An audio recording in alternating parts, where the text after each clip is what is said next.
this opportunity to thank my dear friend Uno, who I met in 2017, for this opportunity to share my personal experience in the public service. And I'm going to essentially talk about three main areas in my presentation. Specifically, I would want to speak about why would anyone want to have a career in the public service? What has my own experience been like in the public service, and some of the skills and traits and career tips that might be able to help any one of you succeed in the public service. So firstly, why the public service?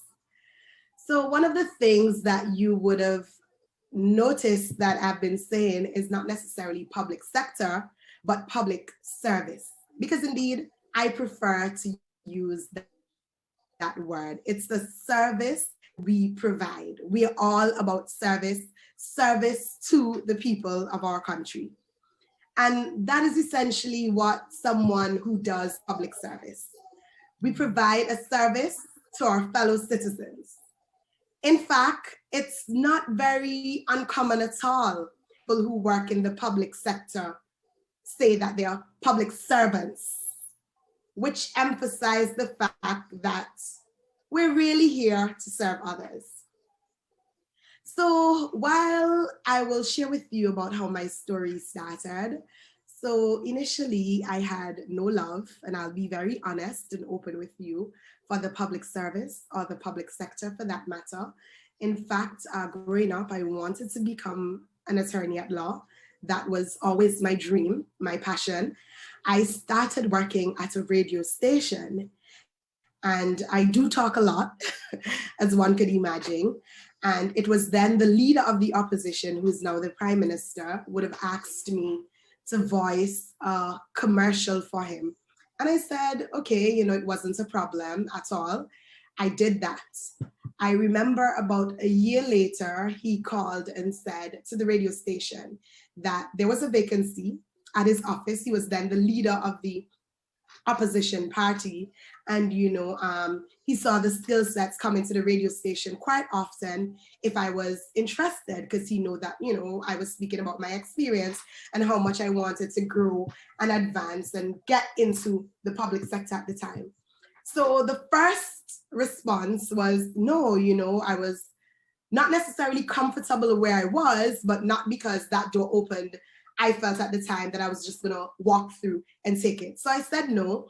Eventually, there was a political youth group within the community that I live in, and I joined it. And I remember at the time, it was on the verge of an election. And of course, as young people, we wanted to lend our voices to the discussions and the debates about poor governance, according to us at that time. And so I mobilized a few young individuals. We had a public rally, and that is where my journey in the public sector started. So I will say it was not necessarily something that was very easy for me. At the time when I got into the public sector, I was 19 years old. I managed an office as the leader of the opposition. So it was a very small grouping. However, in 2014, when the government changed and the then leader of the opposition became the prime minister, we transitioned to the office of the prime minister, whose responsibility is also, of course, finance and corporate governance. I would say I was extremely nervous. I was then, at that time, by the time it was elections, I was just 22 years old. And I had a staff complement of about 5 individuals. Now, there wasn't anyone who was not less than 10 years older than I was. And at the time, I felt like it was a huge responsibility, but I was determined. I was determined that I am going to push through and I am going to make this work. And was one of the most hilarious things that I remember, especially in my experience in the public service, is I would answer the telephone and someone says, the Prime Minister has asked me to speak with Senator Govia. My surname is Govia. And so I would answer the phone, engage in conversations. And I remember there was this ambassador coming in from overseas. And she said, well, you know, I was speaking on the phone with Senator Govia, and I'm here to see her, and I'm engaging in a conversation with her. She says, no, I'm looking for because of course, you know, I'm now only 30 years old. And she says, I'm looking for the lady who I spoke with on the phone. So I said, that's me. She's like, oh my gosh, you're Senator Govia? I said, yes. So my curiosity, I said, you know, why would you? She says, I thought it was someone, you know, older, someone much more mature. How old are you, may I ask? At that time, I was like 24 years old. She says, oh my goodness. You know, so that in itself was something that I would say on two folds. One, I felt as if, you know, the expectations of young people were not necessarily recognized. And I also felt proud that she anticipated that, hey, it would have perhaps been someone older that she was communicating with. And this brings me to a second point about being in the public sector, is that you have a large area to work with. And I'm certain that you can find almost anything in the public sector that interests you.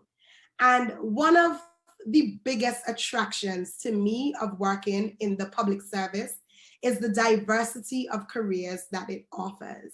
So there's so many opportunities in the public sector. Doctor, if you're a lawyer, if you're accountants, you know, in government, we need these people. Whether you're a chemist, you're a biologist, we need those too. All these careers, you can find people working in the public sector.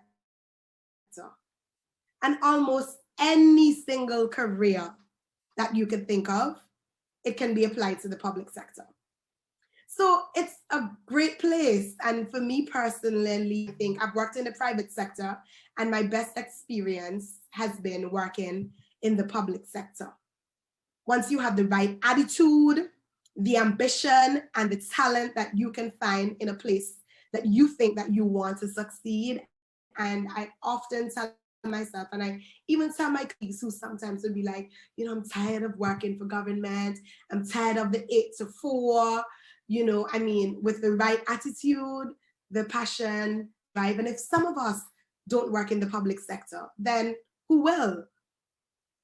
And another great reason for me of working in the public service is that the benefits that it offers when compared to the private sector. And you may want to differ on this, but that is fine. But this is my sharing of what my experience has been like.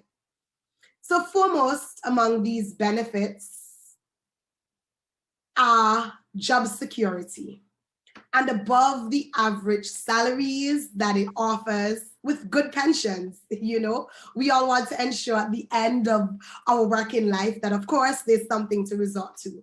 So, of course, we all work to make money, and that's a very good thing to do. And when you get confirmed in a public sector, it's a position that, except you do something completely out of the way, something dishonest or deceptive, you can be guaranteed that your job is secure. And the difference with a private sector, especially in business earnings, is that a private sector is dependent on how you sell your company. In the public sector, of course, on the contrary, your salary is now fixed. And all you have to do is continue to work hard, demonstrate your capabilities, and you will succeed to the very top. I remembered in 2014, when the Prime Minister was selecting the individuals in our country, senators are appointed by the Cabinet of Antigua and Barbuda, who makes up of course, the government, who is chaired by the Prime Minister. And I was invited to a meeting and I was told, Ms. Govia, we have our eyes on you. We're trying to bridge that gender equality in Parliament, because at the time, I think in my country's history, there's only been, well, now there are 3 elected women, but prior to that, there's only been 1 elected woman in the lower house, which is the House of Representatives. And in the Senate, you only had about 2 women. At this time, out of 21 senators, we now have 16 that are women. And that was a vision of our Prime Minister. He wanted to bring that, gender balance to Parliament. And it's something that in our country that women has completely shied away from. And so when I was asked to serve in the Parliament of Antigua and Barbuda as a senator, it was something that I took, and I was super grateful for the opportunity. To this day, when I was appointed to serve as senator, I was only 22 years old, the youngest within my country and the youngest within our hemisphere across the Caribbean. And I will say that the expectations in the public sector was very high. And I often share this story and I'll share it with you. I remember for the swearing in of parliamentarians, it is expected that one would wear very nice hats.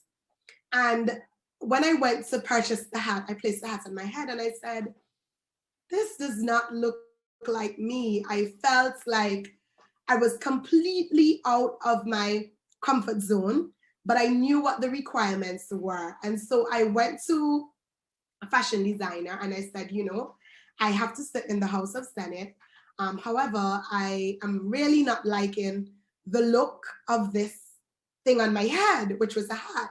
And he said, you don't have to wear a hat. You could trend it up. You're pretty young. Why not wear a fascinator, which is a small piece at the side? And I remember when I wore it, there was a senior parliamentarian who said to me, Senator, that is not appropriate for the House. Why are you wearing that fascinator? And, I said, I asked her, with every respect, take me to the rules of the House that mentions that a fascinator was not acceptable. And last year I sat in Parliament when we had every year the welcoming of the throne speech, where the Governor General gives his speech from the throne. And I sat across the room and every single woman, young and old alike, was wearing a fascinator. And my heart was filled with so much joy. I said, look at where we are from where we were then. And look at the precedence or the trend, according to young people, that you have set, that others are now comfortable to wear fascinator. And there was nothing at all wrong with it. But it was, the perception that wearing a fascinator was not okay. Says who?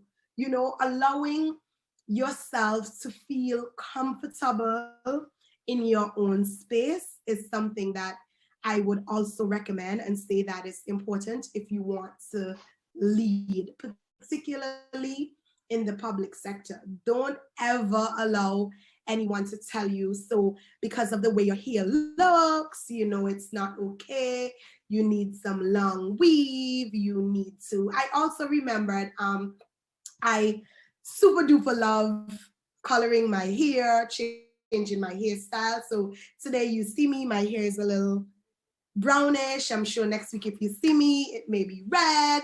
And I often tell my colleagues and friends and individuals who are interested in joining the public service and even pursuing a career in leadership that do not allow anyone to define your path for you.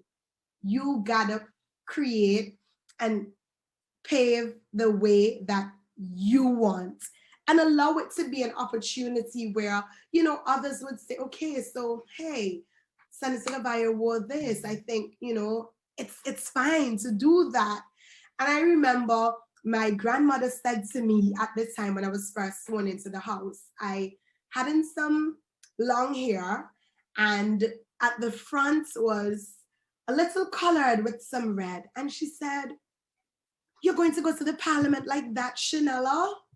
And I said, "Grandma, why? Why won't I?" She said, "Because the hair is red and it's not going to be a good look." I said, "Grandma, by whose definition would it not be a good look?" And so that is something that I have learned to embrace wholeheartedly, is that do not allow anyone to judge you or determine who you are based on the color of your skin, your race, or even your educational background. That for me is something that I take very dear to my heart, even perhaps in terms of wearing the hoops. You know, others may be of the opinion that, hey, that is not necessarily appropriate, maybe some small knobs, but I always tell people, don't ever judge me. Judge me by how I perform. Judge me by my attitude and the way I work. And fault in that, then we could have a conversation. But if you're going to watch me at the color of my skin, the way my hair is, then I'm not going to entertain a conversation with you. So some may ask now, how does one get into public service? So, as I told you before, from a very early age, I have always been drawn to helping others. I was a part of my church community group as a teenager. I was very much involved in Girl Guides, my community steel pan orchestra. I was a track and field athlete. I played tennis. So I've always been exposed to working with others and helping others to develop themselves. But my most formative experience, however, came from joining Junior Chamber International, JCI. And as a teenager, I was always seen working myself up to serve as international vice president as recent as last year with my friend Uno. So when it came to choosing a career, I was definitely drawn to a career in some way. Again, as I told you, I must admit that initially I wanted to be a lawyer, but I've had to admit that I've also been very passionate about politics, very passionate about people demonstrating their rights to freedom, their rights to be heard, their rights to speak. So I joined a political youth group, and I devoted all of my energy to assisting my party to win a general elections. I recognized at the time that youth were not involved in the decision-making process.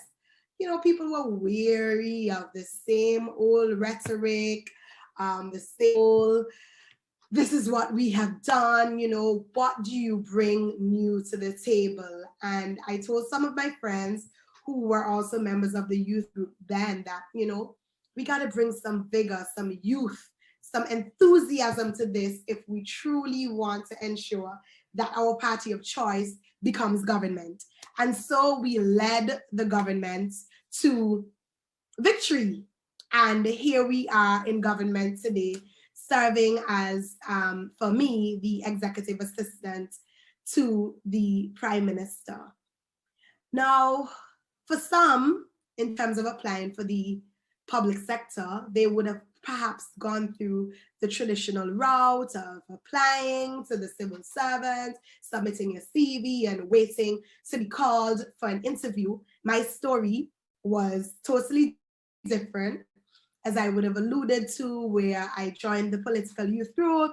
I was working at the radio station at the time, where I then met the Prime Minister, and he saw the potential in me. And this day, I am truly grateful for that opportunity. But I can honestly say that for me, working in the public sector, very rewarding. It comes with its challenges, but it has been very rewarding. Not only do I get to help people, as I mentioned earlier, but I also get to interact with a wide variety of people, from private sector diplomats, civil society. Working in the Prime Minister's office in particular as his executive assistant affords me countless opportunities. I mean, to ensure that his schedule is organized, his meetings run smoothly, and even sometimes to sit in on meetings that he is unable to attend.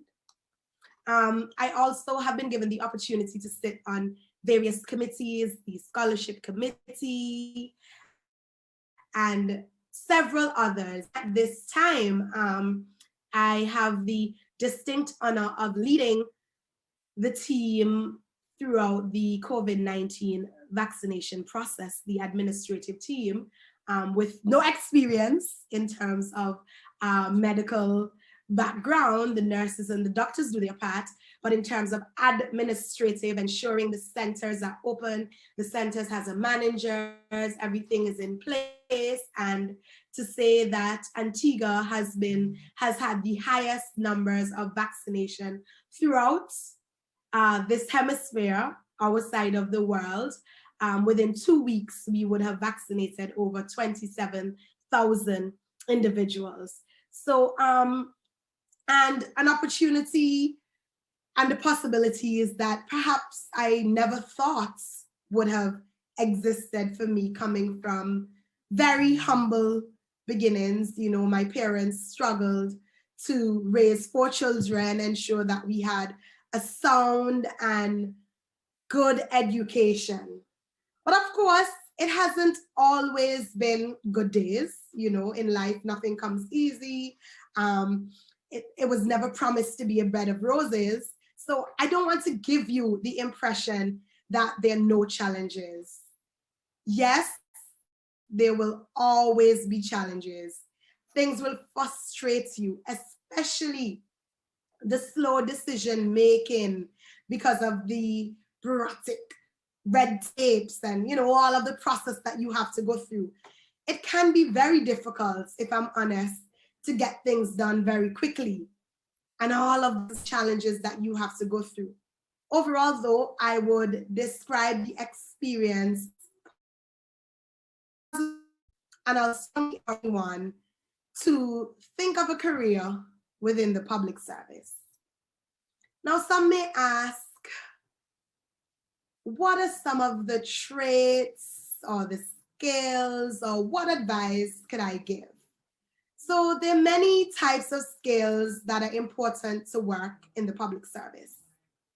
And we take from people from all walks of life, no matter your educational and social backgrounds, because in the public service, you need everyone. You need a messenger, you need a cleaner, you need a manager, you need a junior staff, you need a senior staff, you need supervisors.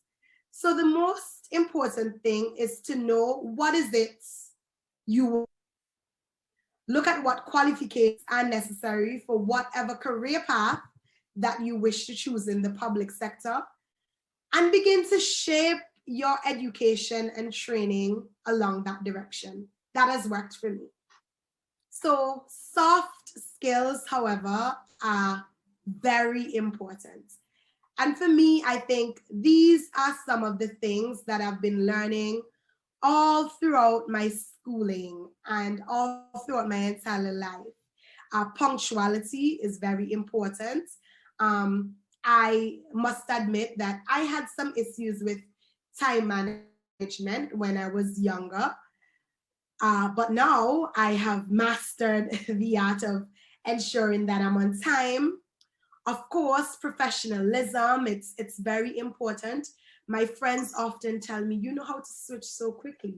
You know when to communicate with your friends, you know when you're in a professional environment, so you have to ensure that you could, you know, differentiate when it's important for you to demonstrate a certain level of leadership, when it's okay to relax, take a step back, ensure that not because your educational background may be different. You don't allow someone to feel less, but you know, they are all inclusive in the process. And a positive attitude. A positive attitude is very, very important. And an open mind. An open mind that, you know, no matter what would happen, that you're going to get it done. And to be able to accept constructive criticism. And I've told myself, especially in politics, that there are so many stories, there's so many individuals who wants to share an experience with you, but you as an individual has to determine which one and am I going to go with. And I often say, for my story, it's always, I'm going to take a little bit of everything. It's just like making some lemonade. I'm going to take the lemon that is extremely sour. Then I'm going to take some honey or some sugar that could give me that, you know, to give it some sweetness.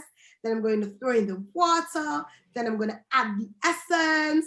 And then I'm going to get someone who give me a big jug and I'm going to pour it all in it.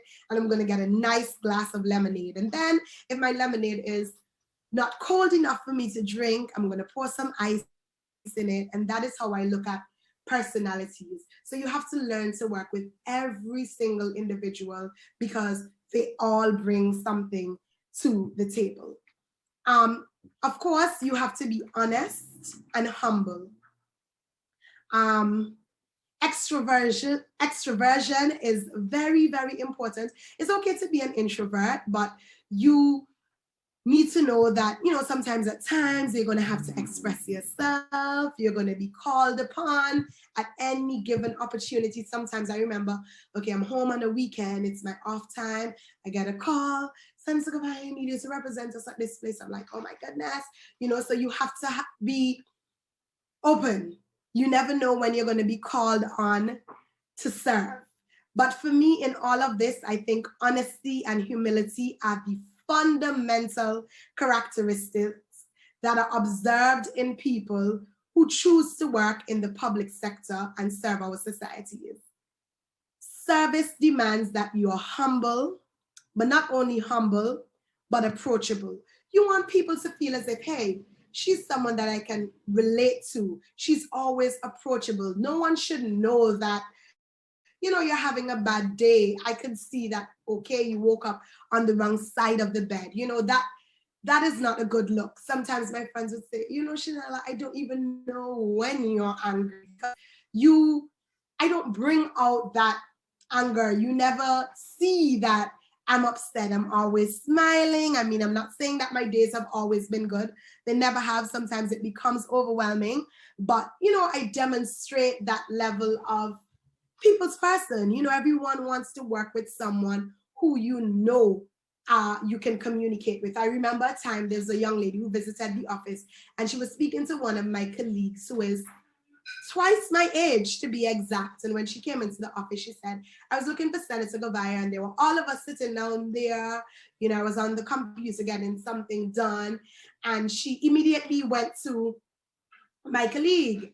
And my colleague said, no, I'm not Senator Govia, that's Senator Govia. And then she started to engage with me. She said, oh yes, I remember the voice on the phone, but you look so young. How come you're managing the office of the Prime Minister? And I said to myself, here we go again, the stigma, the stereotype. And this is why I tell all of my friends that, you know, especially when you're young and in a position, that the expectations are going to be greater. And I'm not saying that you have to prove them wrong, but you must always demonstrate that I'm in this position and I'm going to demonstrate to you that I am capable of conquering. I am capable of doing this.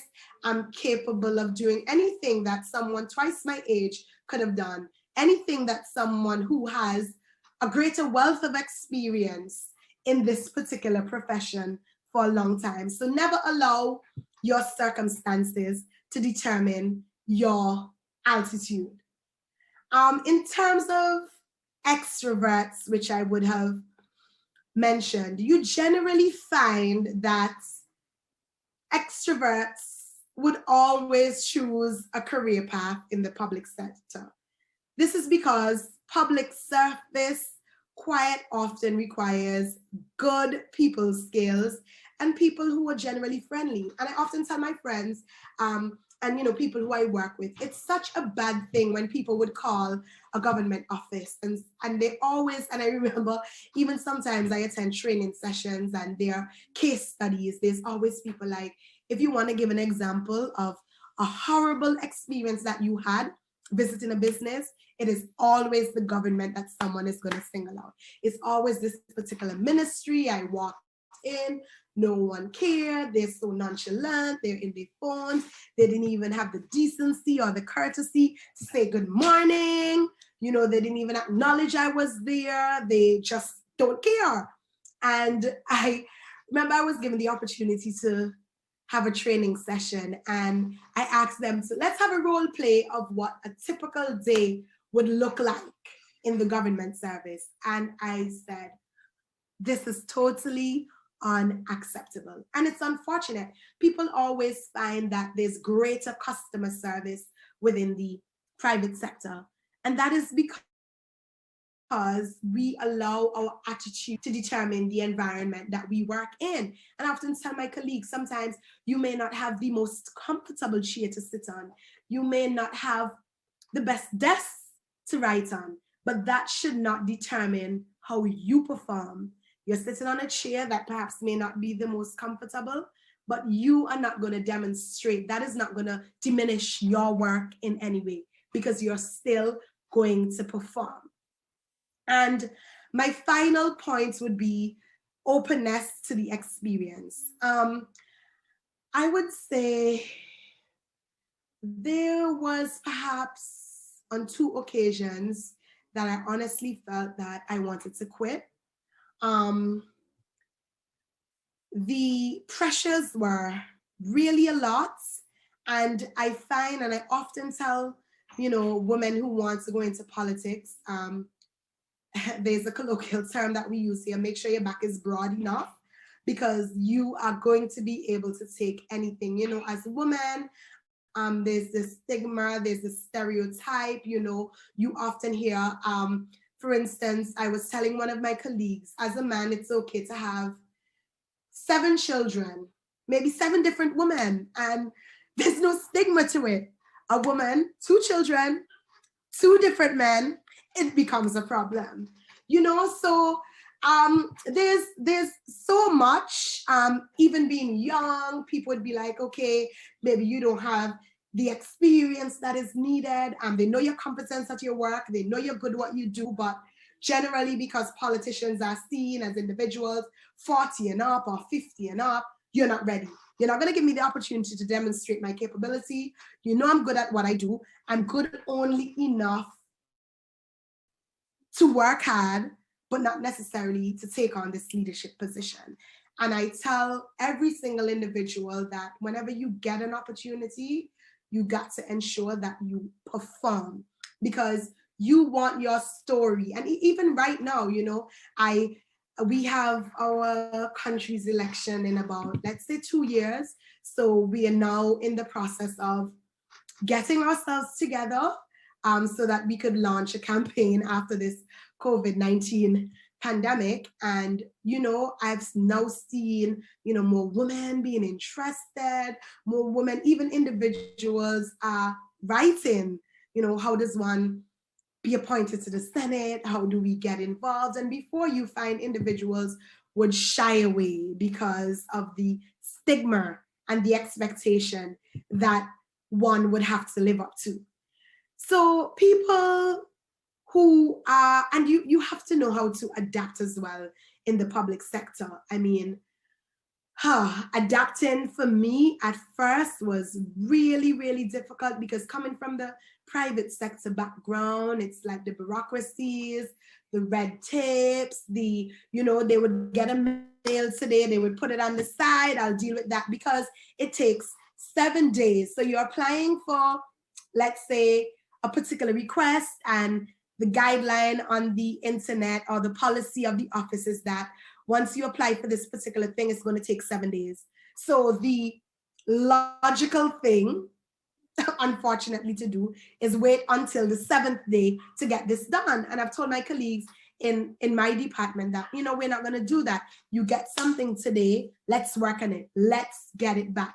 So point, I remember the Prime Minister, he has a radio show on the radio, and someone called in, you know, Prime Minister, I've been trying to get in contact with you, and he said this on the radio. He said, oh, don't worry, the office of the Prime Minister is 24 hours. Just send an email. They're always there. You know, they leave when they feel like. You get a quick response. Just call Senator Govia. I'm sure she will answer right away. That you've changed the way the government has operated, that you are elected for the people, by the people.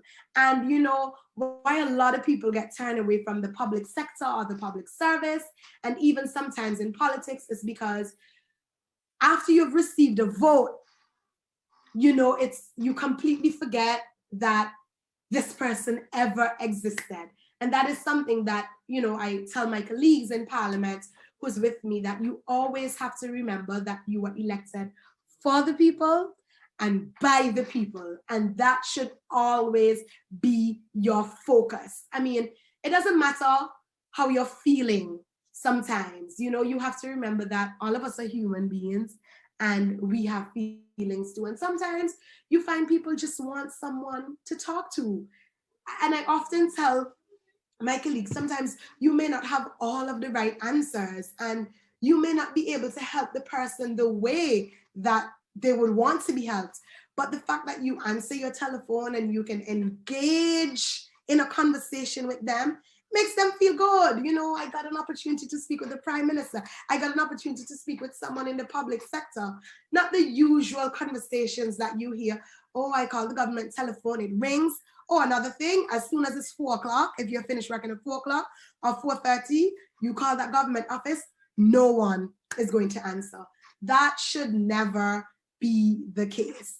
You know, sometimes you see, when I first started to work for government, if we get off at 4:30, by 4:15, bags are being packed, people are, I'm like, phones are plugged out. You know, it was really a cultural shock.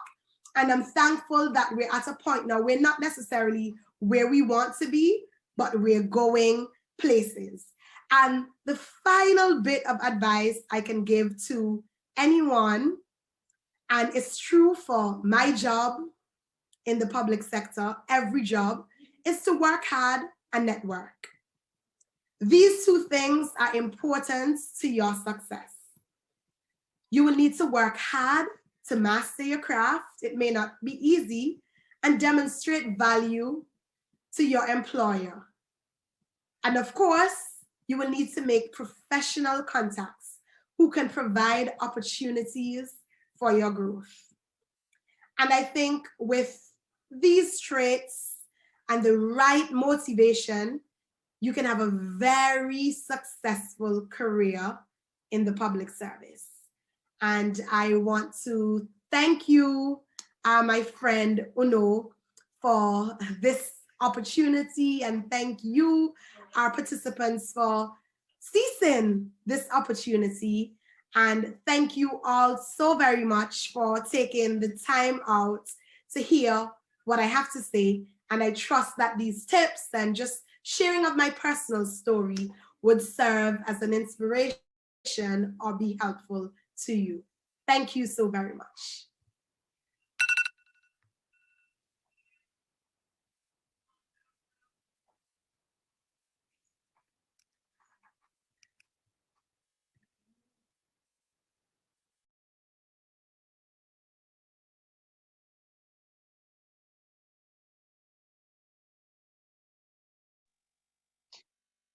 All right, all right, all right. Thank you very much, my friend, for coming through and speaking to us at this point. I'm not sure where McDonald has gone to, but you've brought life to this public sector topic. As you can see, it's not a very popular one amongst us young people. They would rather do business or maybe be involved in the civic sector, maybe, but public sector young people do shy away from.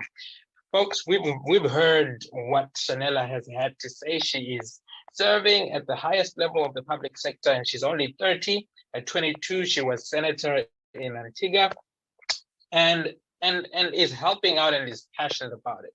What do you want to ask her? What do you want to talk to her about? Just in case you have, ambitions or are working in this sector.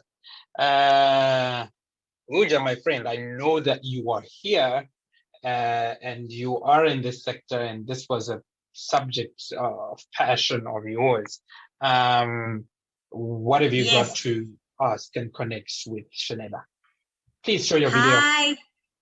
Oh my gosh. Oh no, I'm still in my pajamas since the morning. Just so that show is why the face. We are all in pajamas. If I stand up, you will see my shorts. Oh my goodness. I have many questions, and I'm gonna do that after I've asked my questions. I'm gonna go and get something to wear and just put on, but I've been very busy. The Sunday has been my day off for today. As Uno said, Shenella, I'm in the public service, and I totally love it. I'm enjoying it. I do have some questions for you. I'm just a little bit older than you, but our stories are kind of similar. I want to find out which gender has been your ally, your biggest ally, men or female?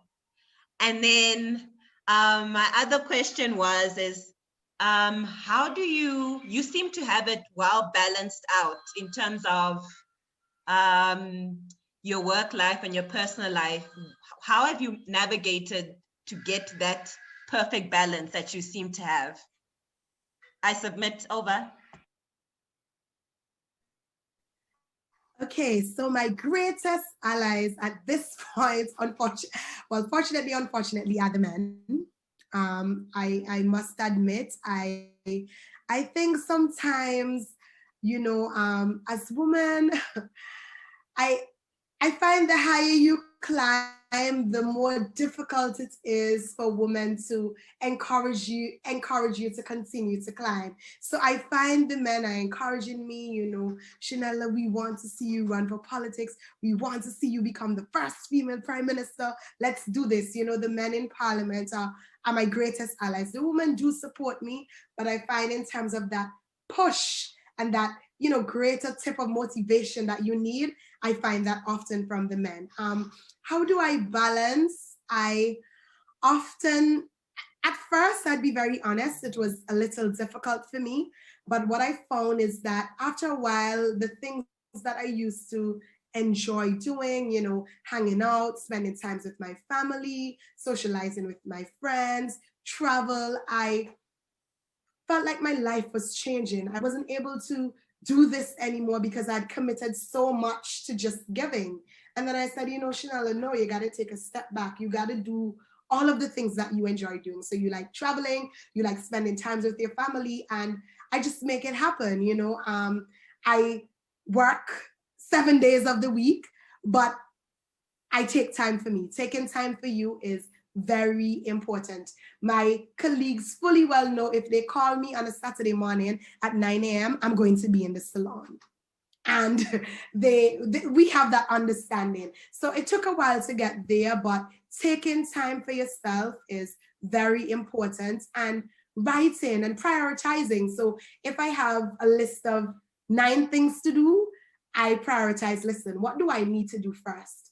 Of the 9 things that I have to do, can I really accomplish all these things in a given day? And it's okay. It's okay sometimes to say no, I can't at this time. Unfortunately, I have something that is clashing. Fortunately, I'm going to do. And I think sometimes that is the problem in terms of managing time. We're afraid to say no. It's okay to say no. No, I can't at this time, but I can avail myself at the next time. Or this is what my schedule is like.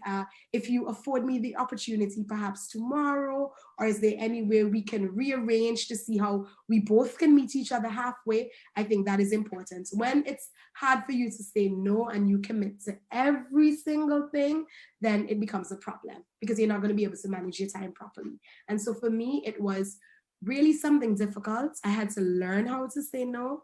but I have gotten to that point, and it's not no because I want to shy away, but it's no, I prefer to give of my all to one thing than to try to fit myself into 100 things and I can't give of my all.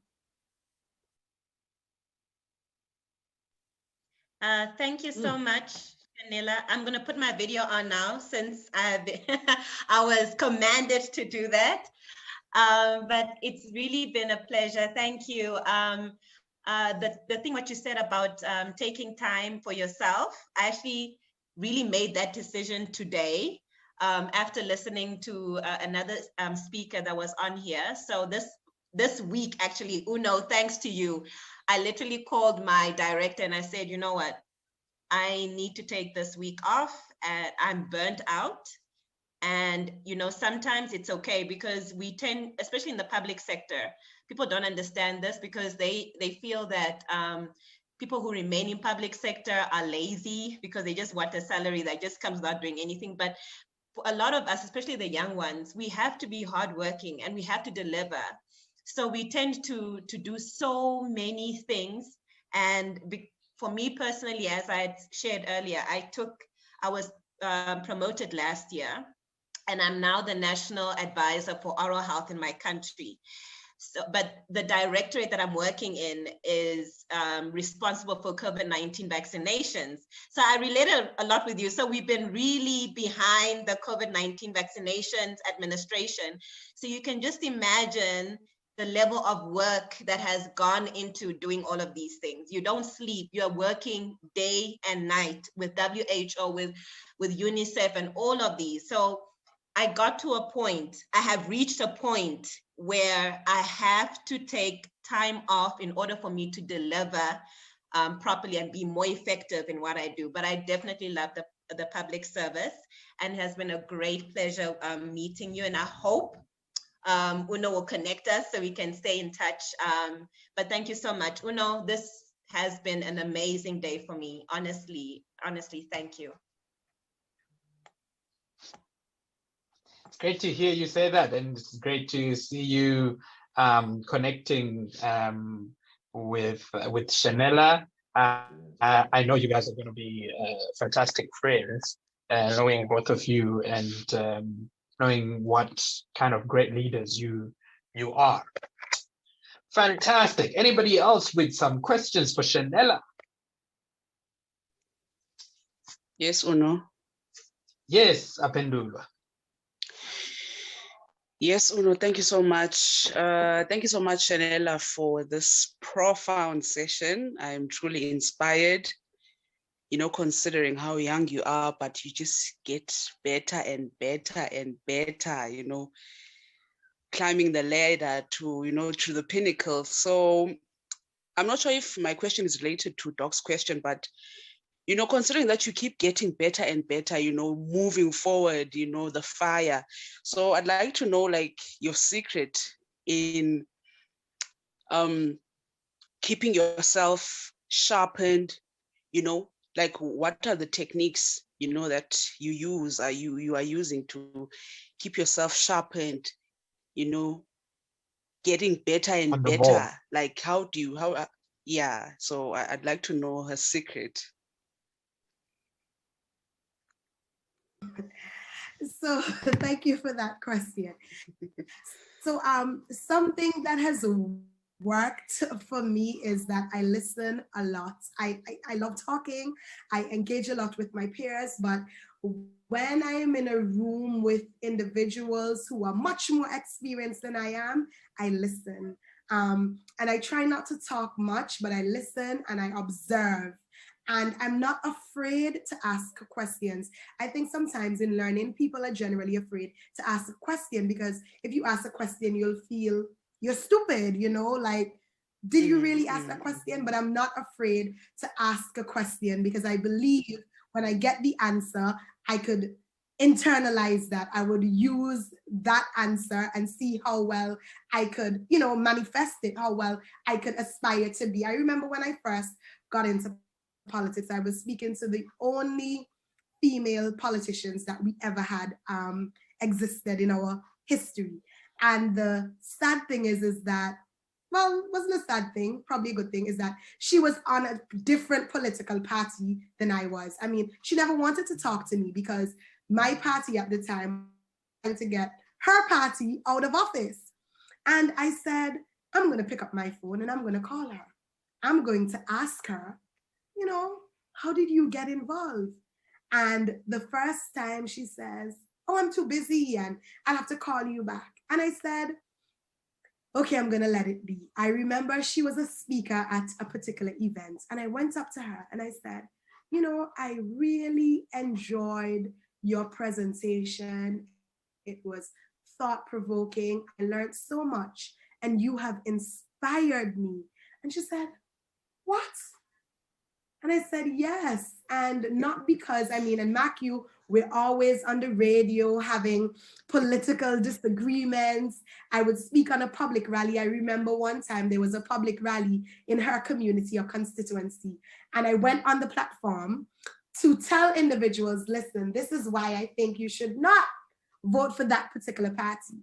But what I did, I remembered, I said, you know what? You never speak about someone's personality, but I spoke about, you know, the government was not competent at the time to lead and not necessarily as an attack at that individual. And to this day now, I can say we're now really good friends. She calls me anytime. We call each other. Even the other day, we had the Senate debate to approve the budget. And she said, you know, I have a confession to make to you. I said, what's that? She says, let me tell you, your speech was fantastic and you gave us some real blows, you know. But oh my, I can't make this public, but I'm so proud of your growth. And for me, it was that courage. It was that courage to recognize, not because we don't share the same political view, that I'm not going to ask you a question or commend you for your leadership. So you have to be able to, you know, put politics aside, put those things aside and listen a lot and learn a lot. And, you know, right now she's saying, you know, I can't wait to see you run. Who would have thought? Someone who was my complete opponent, who I thought, you know, we weren't ever going to be at this point, we're now good friends. So it's just having an open mind, listening, and not being afraid to ask questions. Because if you don't know, how are you going to know if you don't ask the questions? Okay, thank you so much. So now that you know, open to asking questions, so when you are ridiculed, how do you usually respond?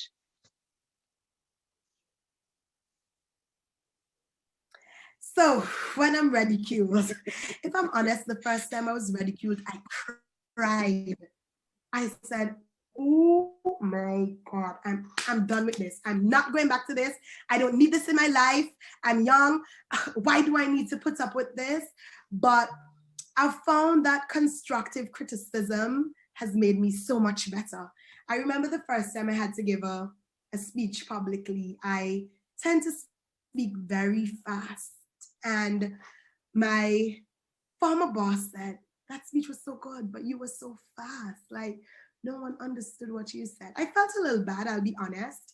And then I said, you know what? There's a positive in that. It was good, but it was too fast. So I'm going to change my pace. You have to be willing to accept constructive criticism. You have to be willing to, you know, not allow what people say. And sometimes it comes with self-confidence. I often look in the mirror and say, you know, Shenella, you're beautiful. Shenella, you can do this. It matters not what people would say. And, you know, I try to motivate myself. And what is important too is to have a good network of family and friends around you who encourage and motivate you. So if at all you don't have that support system, it's very important to build on it, because sometimes you do feel all alone. You feel like, oh my gosh, I just went on the radio, you hear they're trying to tear your speech apart. There's something now that's happening politically all across the world that if you make one little mistake, they take a snippet from it and they create a whole big issue. Okay, you can't pronounce this word. You made a silly mistake. And so I have learned that with an excellent support system and with friends and loved ones, all will be well. So it's important to build that network. So even if you hear the radio, they're attacking you, you know, you have your friends who will tell you, hey girl, you were so good today, you know, and that continues to help and build with your self confidence and the morale that is needed. Thank you so much. Thank you. Shenella, I have one more question to You're ask welcome. of you, and it is sometimes when I follow you on social media, I see you get very stern and actually a bit harsh with people because sometimes they can be abusive in their language, and so you've got to get to a place where you show them, no, I'm the boss here, or please go say that on another page.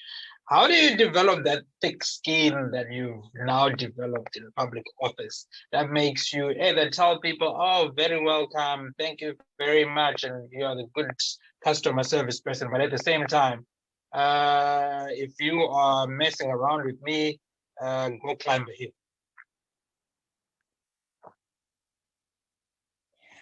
So it took me a while to get there, but I find when you allow people to walk over you, they're going to walk over you. But you must stand for something or you're going to fall for anything. And so it took me a while. And I said, you know what, Shenella, if you continue to allow individuals to think that it's okay for them to walk over you or to tell you that you're inferior, you're not good, or, you know, that was horrible. And you have to command your space. I often tell people, listen, this is my Facebook page. And if you want to come on there and comment and constructively criticize, you can. But don't come on there to try to disrespect me because one, I have several options. I could delete your comments, I could block you. I don't need to hear from you. This is my post and you're gonna abide. And it's just like having rules. You have rules for your home, you know, you have rules for your children, you have rules for your family, you have rules for your personal space. It takes some courage, but what I've found that has worked, when you don't allow people to walk over you, you would succeed. You know, some people look at me, there's a colonial term here that we use, you're little, but you're talawa. It means you're little, but you're good for yourself. Because you can't just allow people to think, hey, you're 30, so hey, let me tell her whatever, or you're too young, you're foolish, you don't know where you are. I know how hard I've worked to succeed in my life, and I'm not going to let anyone diminish all that I've worked to attain. All right. People, it's been fantastic listening to Shenella. And thank you, everybody. Thank you, Nguja, and thank you, Apendula, for making this session even more and more kind of interesting. It becomes a good, thank you, Losisa, Sharon, Michael, none of you, Chienza, none of you have something to say to Shenella before we close? Looks like our surprise interview is actually not gonna happen at this point, and so we might need to be taking a break. But since we have Shenella with, you know, we could do another 3 minutes and then close off for the next session. So none of you have other comments? In fact, maybe let's. Sorry, can we? Is it something that you want to ask that we can still record, or do you want us to remove the recording?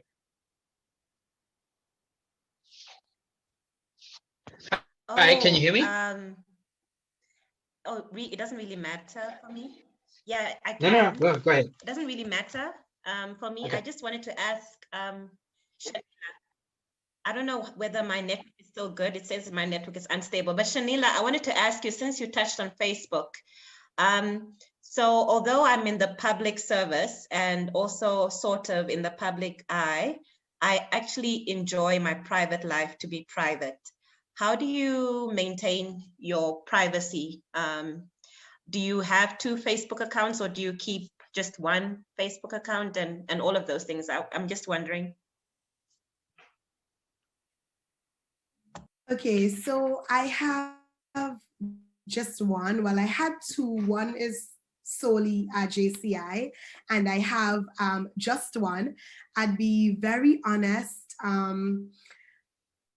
It's been really difficult. I too like my private space, but I've learned that, listen, you are public sector, public service, and there are people who are going to be looking for you. There are people who are gonna come in your space because they believe this is the public. Like I remember one day, the very first time at the office of the Prime Minister, someone was trying to get into the office of the Prime Minister and they sent me a private message. And I'm like, why on earth do you think you need to come in my personal space to ask me a question about work? But then sometimes too, unfortunately, you know, people are not necessarily understanding or able to, and you have to understand too, in the public service, there's so many different personalities and individuals that you'll come across. Some are not able to determine that, hey, this is my personal space. They just want to get in contact with you, your public servants, and they're going to think it's okay. So sometimes I look at it and say, okay, this person, inbox, you know, I'm not afraid to tell them, listen, please contact the office of the Prime Minister at email, telephone number. So it's not very easy. Sometimes I feel as if, okay, I want to post a picture of me and my friends, and then I'm like, how many people are going to view this photo? Not that it's anything bad in any way, but just trying to bridge that balance between personal life and public life, but then people see you as public servants anyway. Another thing that I find in the public service, and I'll be honest, is that people have no regards for time. If they wake up at 2 o'clock in the morning and they feel like sending you a message, they're going to send you a message. But what I've learned to do is that I'm not going to respond at 2 o'clock in the morning. I may very well be up and I see the message and I'm like, nah, this is going to wait until 8 o'clock. So at least you have to set the boundaries by which you would want them to adhere to. So I'm seeing this message, it's 2 o'clock. Sometimes I even read it. And, you know, sometimes WhatsApp or Facebook would indicate that you have read the message, but I'm not going to respond. So at 8 o'clock, 8:30, when I get to my desk, I will type, well, good morning. Thank you for your message. Is what, but don't ever give them the opportunity to feel as if, you know, they could message you at any hour in the morning. That is left exclusively for my very dearest friends and my family, but the public life, no. And even on the weekends when they're asking questions, I've learned to, you know what, you got to take time for you.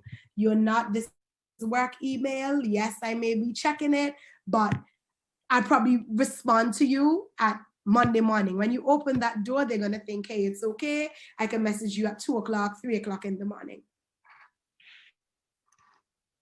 Okay, all right, this is the last round of questions and then we close because we need to take a break, people. We've been at it for quite some time now.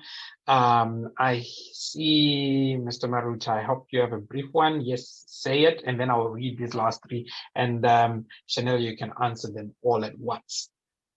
Okay, thank you. Chanel, I just wanted to ask you one question quickly. You mentioned that you don't listen what people say about yourself, but sometimes, like for your dressing, whatever it is, all in all, let's put it in one bracket, whatever people can say about yourself. So I ask you, when you are alone now, won't that mind of the people come to you? How do you feel? How do you react to it? And how do you take it? Do you just ignore it? Because sometimes maybe you react it in a different way when someone is telling you something. But when you are alone now, those thoughts can come back to you. How do you react to that? And how do you handle those issues that have been mentioned to you? Yeah. Okay, so that's the first question so yes, from Mr. Maruta. Yes. I'm just going to do the second and third question, Shenella. Okay, sure, you can. Okay, cool. So the second and third question are saying that, first of all, what's next for you? What do you want to do? Where do you see yourself going? Are you going into the private sector, or maybe you've got a future in politics? And then in your country, how do people keep government employees efficient in their way of service? Okay, thank you very much for those questions. So the first one is, yes, I don't necessarily allow it to bother me, as I would have alluded to, but when I get home, all the time, it's important to do some self-reassessment to determine, okay, someone just complained about you probably speaking too fast. So I go back on the television feed, I listen to it, and I say to myself, okay, you know what? Shenella, maybe they are right. You know what? You listen to it, you felt like, yeah, perhaps you could take your tone down a little bit. Okay, they looked at you, your hair is probably red. Does this need a little tweaking? What do you think about it? So yes, it's okay to have some questions to yourself, but at the end of the day, you have to determine for you, you know. And for me, my self-awareness is something that is very, very, very important. And again, I'll share the story about the hat to you. I felt like, first of all, I felt like I looked like a old woman that was 75 years old with that hat. And I said, absolutely not. I didn't feel comfortable in my skin at all. And I said, no, I'm going to visit this fashion designer and he's going to appropriate, but I could still look good. So while I knew that, you know, I had to follow the guidelines of Parliament, I needed to wear this hat, but I just wasn't comfortable. And I felt being comfortable is important. So I didn't break the rules, but I got it to suit me, got it to make me feel comfortable to a point that right now it's trending. So it's okay to do self-assessment, which is important, but at the end of the day, it's what is comfortable and, you know, it's right. So I didn't break any rules, but I readjusted to suit to ensure that I was comfortable. I didn't want to look like I was 75 years old. I still wanted to look my age. And so I got comfortable in my skin. So what measures are in place in your country to ensure that the public sector employees are efficient? So there are several training sessions that we have quite often. And what we find now is quite a few individuals who have expertise in the private sector. I will say that the private sector, they have a lot of skills, a lot of talents, a lot of expertise that they bring. And when you find that you mix the public with the private, if you don't operate at this level, then you're going to get left behind. So everyone now is competing to operate at a certain level of efficiency, which is important. So it's not just public sector, you have people leaving the private sector and vice versa. And then, you know, they join together to ensure that we all achieve efficiency. And what is next for me? I've been encouraged and I've been told that, you know, I would make an excellent politician. Election is in 3 years, so it's something that I'm seriously thinking about. But wherever the journey takes me, I have an open mind. But yes, rest assured, someday, definitely I will continue to serve the people of Antigua and Barbuda as a parliamentary representative. That is a dream. I am not sure if it would change, but forward to continue to be of service to the people. Exactly what any wise politician would say. I'm willing to serve. They wouldn't tell you what the plan is, but we definitely hope, Shenella, that at some point you stand for the highest office in the land, and we get to say, you know what, on the 28th of March 2020, you have no idea. I was talking to that Prime Minister, and we had a fun conversation, and hopefully some of you are going to get,